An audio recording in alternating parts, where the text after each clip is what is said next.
The billionaire tech mogul trembled as ancient whispers filled his mansion's corridors, and only the cleaning woman understood what the spirits were demanding. The temperature in Blackwood Estate's grand ballroom plummeted to an impossible 15 degrees below zero as crystalline frost began forming on the imported Italian marble floors, despite the October evening's mild warmth in the Connecticut hills. Before we jump back in, tell us where you're tuning in from. And if this story touches you, make sure you're subscribed, because tomorrow, I've saved something extra special for you. For 17 consecutive nights, tech industry titan Sebastian Blackwood had endured the relentless supernatural assault on his newly acquired $40 million mansion.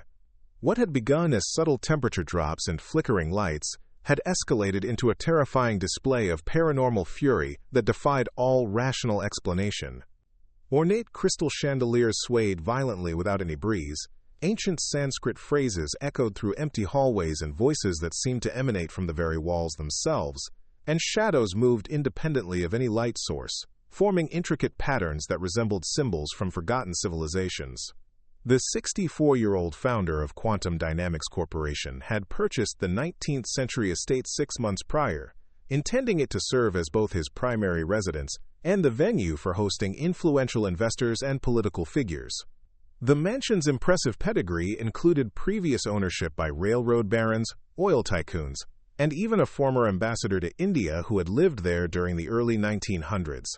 Its sprawling grounds encompassed nearly 200 acres of meticulously maintained gardens, ancient oak groves, and a private lake that reflected the mansion's Gothic Revival architecture like a mirror. But now, as Sebastian stood in his silk pajamas and Italian leather slippers, watching his breath form visible clouds in the unnaturally frigid air, he questioned every decision that had led him to this moment.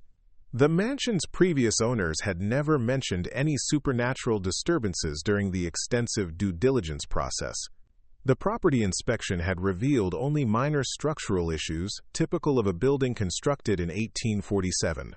Nothing in the historical records had indicated that Blackwood Estate harbored secrets that would torment its inhabitants with otherworldly phenomena. The haunting had begun subtly during Sebastian's first week of residence.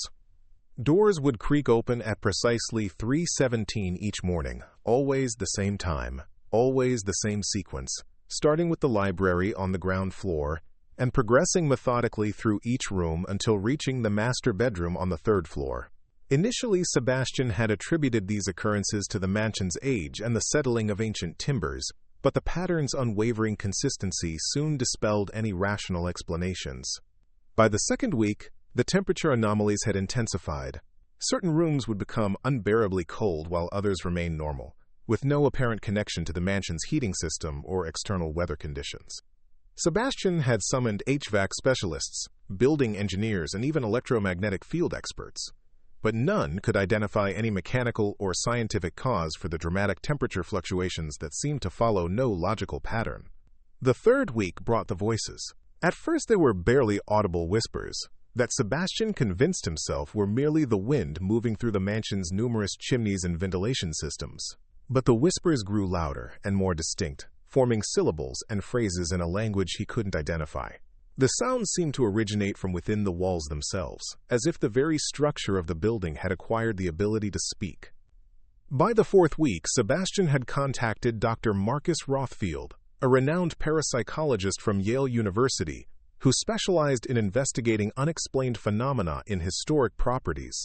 Dr. Rothfield arrived with an impressive array of electromagnetic sensors, thermal imaging cameras, audio recording equipment, and other scientific instruments designed to document and analyze supernatural activity. The investigation lasted 3 exhausting days and nights.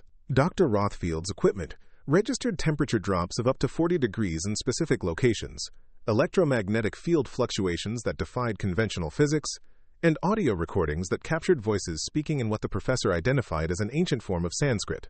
The thermal imaging revealed human-shaped heat signatures moving through rooms where no living person was present, and the electromagnetic sensors detected energy patterns that resembled brainwave activity originating from empty spaces. Despite the compelling evidence, Rothfield admitted his inability to provide a solution to Sebastian's predicament. Academic study of paranormal phenomena was one thing, but actually removing or appeasing supernatural entities required knowledge and skills that fell outside the realm of conventional scientific inquiry. The professor recommended that Sebastian consult with practitioners of traditional spiritual traditions who might possess the expertise necessary to address whatever forces had taken residence in Blackwood Estate. Sebastian's attempts to find qualified spiritual practitioners proved frustratingly unsuccessful. He contacted meditation centers, yoga studios, and New Age practitioners throughout the region, but none possessed the specific knowledge required to deal with Sanskrit-speaking entities. Several well-meaning individuals offered sage smudging ceremonies and crystal healing sessions, but these amateur attempts only seemed to intensify the supernatural activity rather than diminish it. The local Catholic diocese sent Father O'Malley, an elderly priest experienced in performing exorcisms, but the holy water and Latin prayers had no effect on spirits that communicated in an entirely different ancient language. The priest's ritual candles were extinguished by invisible forces, and his blessed crucifixes became so cold they burned his hands when he attempted to hold them. Father O'Malley departed the mansion visibly shaken, admitting that whatever inhabited Blackwood Estate lay beyond his religious training and experience. Desperate for relief, Sebastian hired a team of security guards to maintain a 24-hour presence throughout the mansion. The guards, all former military personnel with experience in high-stress situations, lasted exactly 2 nights before requesting reassignment. They reported feeling an overwhelming sense of dread that made it impossible to remain alert and functional, along with the constant sensation of being watched by unseen observers who seemed to disapprove of their presence. The breaking point came on the 17th night, when the supernatural activity reached a crescendo that threatened not just Sebastian's peace of mind but his physical safety. The mansion's electrical system began malfunctioning in ways that defied the laws of physics, with light bulbs exploding in sequence throughout the building while other fixtures glowed with an eerie blue radiance despite being disconnected from power sources. The imported Italian marble floors developed hairline cracks that formed intricate geometric patterns resembling mandala designs, and the temperature dropped so dramatically that frost began forming on interior surfaces. Sebastian found himself trapped in the grand ballroom as the supernatural forces seemed to converge on his location with unprecedented intensity. The whispered Sanskrit phrases grew to a thunderous volume that made the crystal chandeliers vibrate ominously overhead. Shadows danced across the frescoed ceiling in complex formations that suggested intelligence and purpose rather than random movement. The very air seemed to thicken with an oppressive presence that made breathing difficult and filled Sebastian with a terror, unlike anything he had experienced in his successful but conventional life as a technology entrepreneur. As he stood paralyzed by fear in the center of the ballroom, watching his breath form clouds in the impossible cold, Sebastian realized that his wealth and influence meant nothing against forces that existed outside the material world he had always dominated through intelligence and determination. All his advanced degrees in computer science and engineering, all his experience building and leading multinational corporations, all his connections to powerful people in business and government, proved utterly useless against entities that operated according to rules he couldn't comprehend or influence. The mansion staff had long since abandoned their posts, unwilling to work in an environment where their safety couldn't be guaranteed.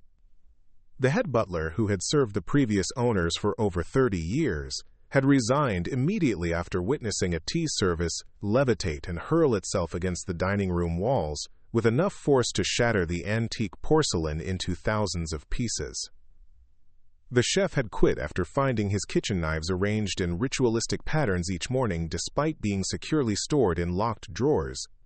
Even the groundskeepers refused to work after dark, claiming that the garden statues moved when no one was watching, and that voices in unknown languages echoed from the ancient oak groves. Only one member of the household staff remained, Elena Vasquez, a soft-spoken woman in her early 40s who had been hired 3 weeks prior to handle the mansion's extensive cleaning needs.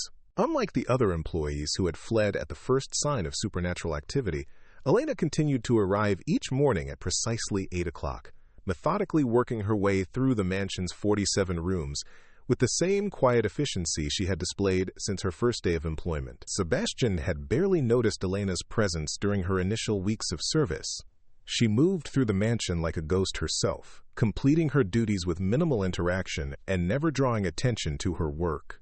Her small frame and unassuming demeanor made her nearly invisible as she dusted priceless antiques, polished marble surfaces, and maintained the mansion's countless decorative objects with careful attention to detail. What Sebastian didn't realize was that Elena had been observing the supernatural phenomena with keen interest rather than fear. While other staff members fled from the strange voices and unexplained temperature changes, Elena listened carefully to the Sanskrit phrases that echoed through the hallways. While others avoided the rooms where shadows moved independently of light sources, Elena cleaned those spaces with particular thoroughness, noting the patterns and timing of the paranormal manifestations. Each morning, Elena would arrive to find evidence of the previous night's supernatural activity. Furniture moved into geometric arrangements, flower petals scattered in complex mandala patterns, mirrors fogged with condensation that formed Sanskrit characters, and books opened to specific pages containing imagery of Hindu deities and Buddhist temples. Rather than simply cleaning these disturbances as she had been hired to do, Elena began photographing them with her smartphone and researching their potential meanings during her lunch breaks. The Sanskrit phrases that terrified other household members were partially familiar to Elena, though she hadn't heard the ancient language spoken in over 15 years. Growing up in a small village outside Bangalore, India, she had been raised by her grandmother, a woman who maintained traditional spiritual practices despite the increasing modernization surrounding their community. Elena's grandmother had insisted that she learn to read and write Sanskrit alongside her regular schooling, explaining that the ancient language contained wisdom essential for understanding the deeper truths of existence. As a young girl, Elena had found these lessons tedious and irrelevant to her dreams of immigrating to America and building a better life for herself and her future family. She memorized the Sanskrit characters and basic phrases to satisfy her grandmother's expectations, but she never imagined that this knowledge would prove relevant to her life in Connecticut decades later. After immigrating to the United States at age 22, Elena had focused entirely on learning English and adapting to American culture, allowing her Sanskrit skills to fade into distant memory. But now, as she listened to the voices that filled Blackwood Estate each night, fragments of her grandmother's teachings began returning to her consciousness. The phrases weren't random supernatural utterances, but specific requests and complaints being voiced by entities who felt their sacred space had been violated. Elena began to understand that the mansion had been built on land that held special significance in Hindu and Buddhist traditions, and that the previous owner's extensive collection of Asian artifacts might have inadvertently created a spiritual imbalance that the current supernatural activity was attempting to correct. Elena's research during her breaks from cleaning revealed that Ambassador Harrison Whitmore, who had owned the mansion from 1903 to 1947, had spent over 20 years in British India serving in various diplomatic capacities.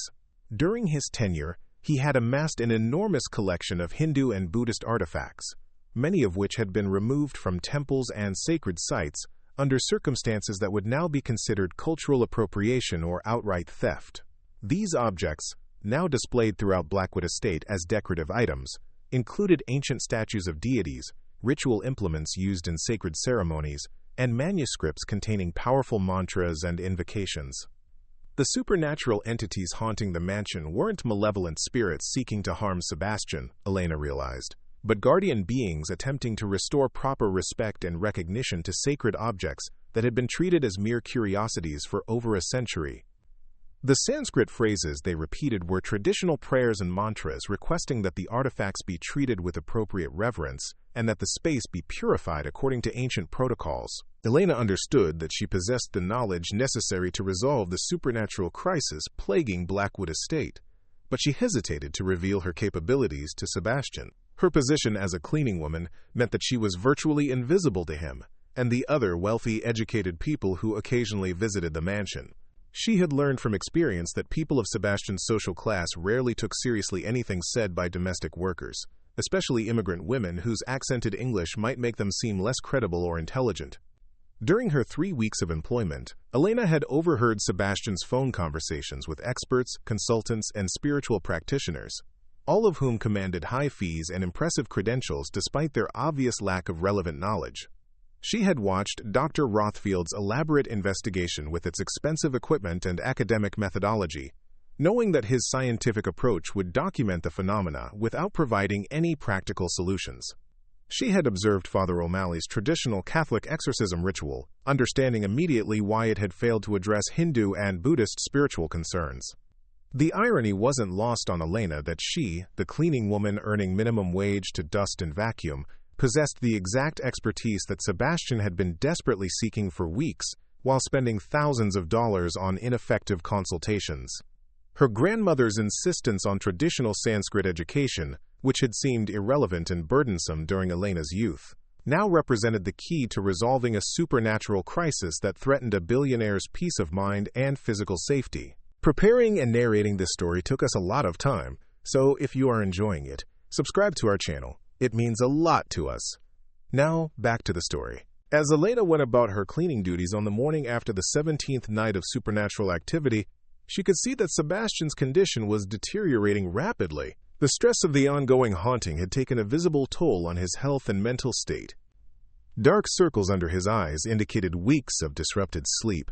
His hands trembled slightly as he drank his morning coffee, and his usual confident demeanor had been replaced by the hunched shoulders and nervous glances of someone living in constant fear.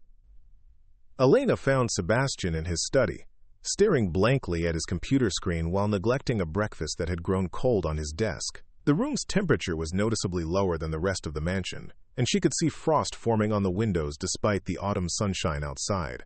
Books had been removed from their shelves and arranged in neat piles on the floor, organized according to some system that Elena recognized as corresponding to different categories of Hindu philosophical texts. The supernatural entities were trying to communicate something specific through these arrangements, Elena realized as she studied the patterns.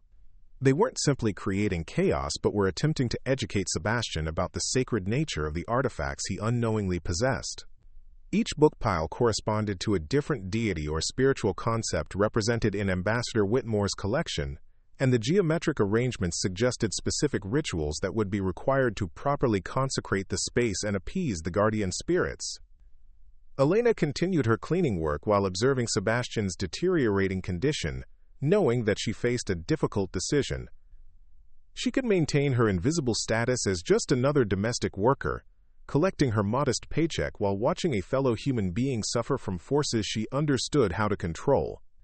Or she could risk revealing her knowledge and capabilities, potentially facing disbelief, dismissal, or even termination, if Sebastian couldn't accept that his salvation might come from someone he had never truly noticed. The decision was made for Elena when Sebastian suddenly collapsed in his chair, overwhelmed by exhaustion and stress.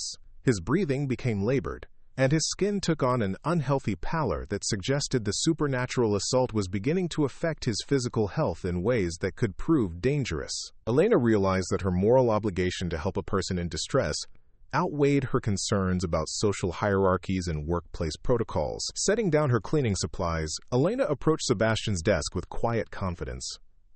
The temperature in the study continued to drop, as invisible forces seemed to sense that a crucial moment was approaching. The Sanskrit whispers that had tormented Sebastian for weeks grew louder and more insistent, as if the supernatural entities recognized that someone present finally understood their ancient language and urgent requests.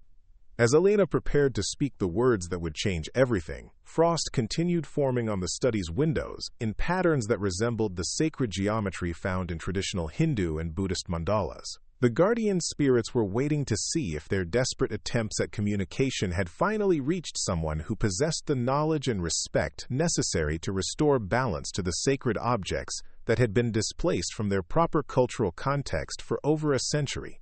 The moment had arrived when the invisible cleaning woman would step forward and reveal the ancient wisdom that could banish the spirits haunting Blackwood Estate, transforming not only Sebastian's supernatural crisis, but also the assumptions and prejudices that had prevented him from recognizing the extraordinary capabilities of someone he had never bothered to truly see.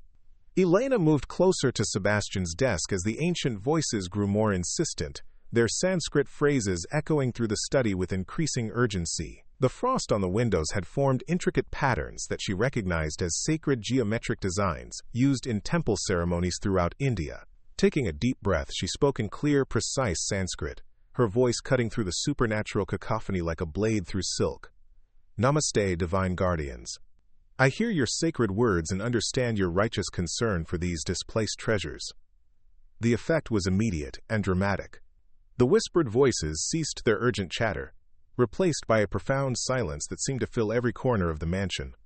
The temperature in the study began to stabilize, and the frost on the windows stopped spreading, though the intricate patterns remained visible like delicate artwork etched in ice.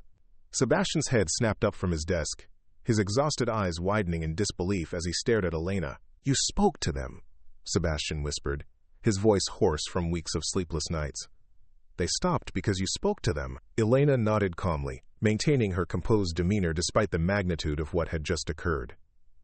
"Yes, Mr. Blackwood. The entities inhabiting your mansion are guardian spirits, protecting sacred artifacts that have been separated from their proper spiritual context. They have been trying to communicate their concerns, but no one has understood their ancient language until now."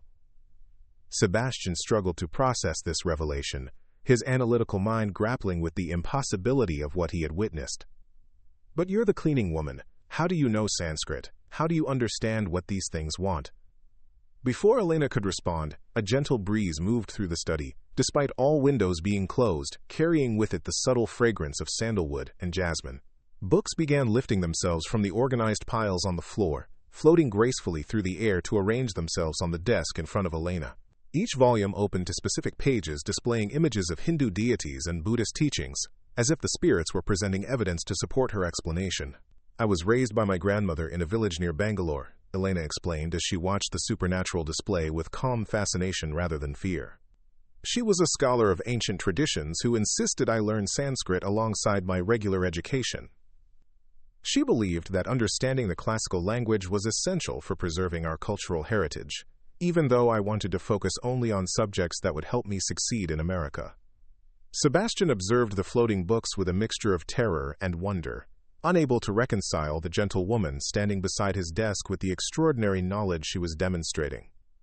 "But why didn't you say something before? Why did you let me suffer for weeks when you could have helped?" Elena's expression remained patient, but carried a subtle undertone of reproach. "Mr. Blackwood, in the 3 weeks I have worked in your mansion, you have never spoken to me beyond basic instructions about cleaning schedules.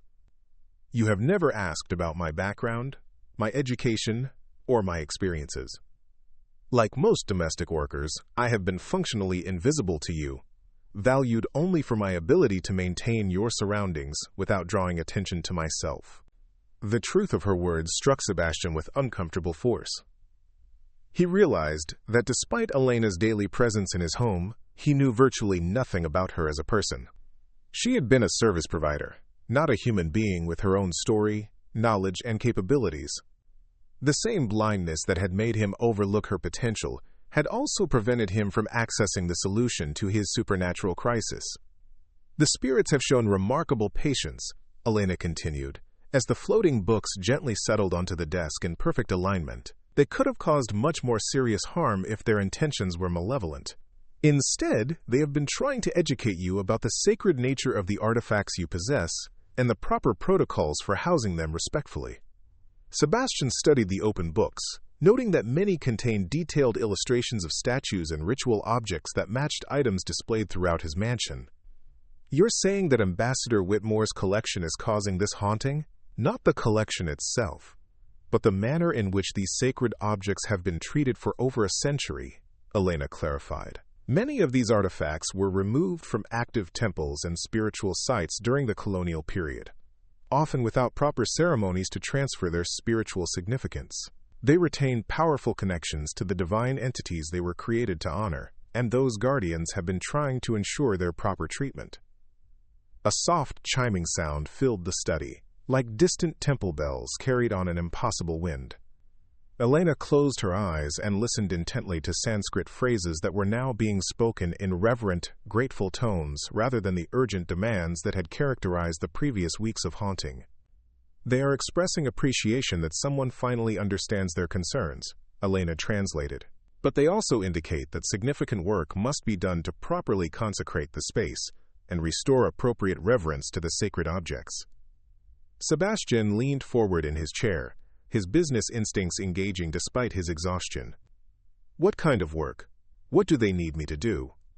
Elena opened one of the books to a page depicting an elaborate purification ceremony involving candles, incense, flowers, and specific arrangements of sacred objects. The mansion must be cleansed according to traditional protocols, and each artifact must be properly blessed and positioned according to its spiritual significance. This is not something that can be accomplished quickly or casually. The ceremonies require extensive preparation and deep understanding of the cultural and religious contexts involved. Can you perform these ceremonies? Sebastian asked, hope creeping into his voice for the first time in weeks. Elena hesitated, aware that her answer would fundamentally change her relationship with Sebastian and potentially transform her entire life trajectory. I possess the theoretical knowledge necessary to conduct the purification rituals, but I am not an ordained priest or formally trained spiritual practitioner. My grandmother taught me the traditional ceremonies as part of my cultural education, but I have never performed them in a context this complex or spiritually charged. The floating books suddenly rearranged themselves again, opening to different pages that showed images of women conducting various religious ceremonies. The message seemed clear. The guardian spirits accepted Elena's qualifications and were encouraging her to proceed with the necessary rituals. However, Elena continued, studying the new arrangement of texts, the spirits appear to have confidence in my abilities and are offering to guide the process. This is highly unusual, as guardian entities typically require formally ordained practitioners to conduct major purification ceremonies. Sebastian stood up from his desk, pacing the study as he processed the implications of Elena's revelations. If you can end this nightmare, I'll provide whatever resources you need. Money is no object. I'll hire assistants, purchase any materials required, compensate you appropriately for your expertise.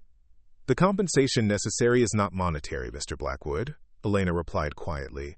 The spirits require genuine respect and understanding, not just the financial resources to purchase ceremonial supplies. This process will demand that you learn about the cultures and religions these artifacts represent, and that you commit to maintaining proper reverence for them indefinitely. Sebastian paused in his pacing, realizing that Elena was asking him to engage with concepts that fell far outside his technological expertise and business experience. I'm willing to learn whatever is necessary. These past weeks have taught me that there are aspects of reality I don't understand or control. Elena nodded approvingly. That recognition is the first step toward the mindset required for these ceremonies to succeed. The guardian spirits must sense genuine humility and respect from the person responsible for housing their sacred objects. Over the following hour, Elena guided Sebastian through an initial consultation with the supernatural entities, serving as translator and cultural interpreter for a conversation that would have been impossible without her unique background.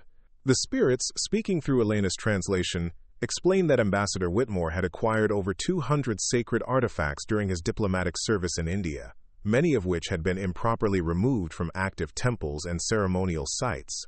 The guardian entities had followed these objects to Blackwood Estate, maintaining their protective watch despite being displaced from their traditional environments. They had tolerated the ambassador's ownership because he had at least maintained some scholarly interest in their cultural significance. But Sebastian's purely decorative treatment of the artifacts had finally prompted them to take direct action. They want the artifacts to be treated as sacred objects rather than interior design elements, Elena explained as Sebastian took notes on a legal pad, approaching the supernatural negotiation with the same methodical attention he brought to business deals. Each piece should be positioned according to specific spiritual principles, with appropriate offerings and regular ceremonial acknowledgments of their divine significance. The spirits also revealed through Elena's translation that several of the most powerful artifacts had been placed in spiritually inappropriate locations throughout the mansion. A statue of Ganesha, the Hindu deity who removes obstacles and oversees new beginnings, had been positioned in Sebastian's bathroom, where it was regularly exposed to impurities that were deeply offensive to traditional Hindu sensibilities. A collection of Tibetan prayer bowls used in Buddhist meditation practices had been arranged as decorative centerpieces in the dining room, where their sacred sounds were drowned out by dinner party conversations about stock prices and political gossip. The spirits particularly object to the treatment of a small shrine that Ambassador Whitmore had installed in what is now your wine cellar, Elena continued, her expression growing more serious. The shrine contains several extremely powerful artifacts that should never be stored in underground spaces or near alcohol, as both conditions are considered spiritually polluting in traditional Hindu and Buddhist practices. Sebastian's wine cellar occupied a climate-controlled basement space where he stored his collection of rare vintages worth several $1 million. The idea of relocating his wine inventory to accommodate supernatural preferences seemed absurd from a practical standpoint, but the weeks of torment had convinced him that conventional logic was inadequate for addressing his current predicament. What would need to be done to satisfy their requirements? Sebastian asked, resigned to the reality that his expensive wine collection might have to be sacrificed for his peace of mind. Elena consulted with the spirits through another brief exchange in Sanskrit before responding. The shrine and its artifacts must be moved to the highest point in the mansion, preferably a room with windows facing east to catch the morning sunlight. The space must be purified through extensive ceremonies and maintained as a dedicated sacred area where no worldly activities can take place. Sebastian considered this requirement, mentally reviewing the mansion's layout. The highest room was his master bedroom, which commanded panoramic views of the Connecticut countryside and received beautiful morning light through tall windows facing the sunrise. The idea of converting his private quarters into a religious shrine seemed like an enormous sacrifice, but the alternative of enduring continued supernatural assault was far worse. The third floor has a large room adjacent to my bedroom that could serve this purpose, Sebastian offered. It's currently used as a home office, but it has the elevation and eastern exposure you described. Elena translated this proposal to the spirits, who responded with what sounded like approval expressed through gentle chiming sounds that seemed to emanate from the walls themselves. They find this acceptable, provided that the room is completely purified and consecrated according to traditional protocols before the shrine is relocated. The spirits then provided detailed instructions through Elena's translation for a complex purification ceremony that would need to be performed throughout the entire mansion.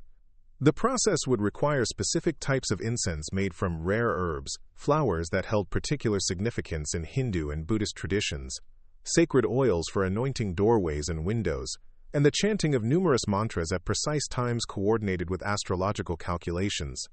This ceremony will take at least 3 full days to complete properly, Elena explained as she transcribed the spirit's requirements. Each room must be individually cleansed and blessed, and the artifacts must be repositioned according to a sacred geometry that reflects their spiritual relationships to each other. The process cannot be rushed or performed casually. Sebastian realized that he was committing to a spiritual undertaking far more complex and demanding than any business project he had ever managed. The ceremony would require him to temporarily move out of his mansion while Elena conducted the purification rituals, and he would need to approach the entire process with the kind of reverence and respect that he had never associated with his materialistic lifestyle. "What about compensation for your time and expertise?" Sebastian asked, his business instincts prompting him to address practical considerations even in this extraordinary situation. "This is far beyond your regular cleaning duties, and you clearly possess specialized knowledge that deserves appropriate recognition." Elena paused before responding, aware that her answer would determine not only her immediate compensation but also her long-term relationship with Sebastian and potentially her entire career trajectory. "The spirits have indicated that my participation in these ceremonies will bring me significant spiritual benefits that extend beyond monetary payment. However, I do have practical responsibilities to my family that cannot be ignored." Sebastian nodded, understanding. "I'll arrange for you to receive consulting fees equivalent to what I would pay any other specialist with your level of expertise. Additionally, if these ceremonies are successful, I would like to discuss a permanent position that would allow you to maintain the sacred aspects of the mansion on an ongoing basis." "That would be most generous, Mr. Blackwood," Elena replied diplomatically. "My immediate concern is ensuring that the ceremonies are performed correctly and that the guardian spirits are satisfied with the results." Over the next 2 days, Elena worked with supernatural guidance to prepare for the mansion's purification ceremony. She researched suppliers of traditional ceremonial materials, calculated the astrological timings required for maximum spiritual effectiveness, and studied the specific mantras and rituals that would be necessary for cleansing each room and consecrating each artifact.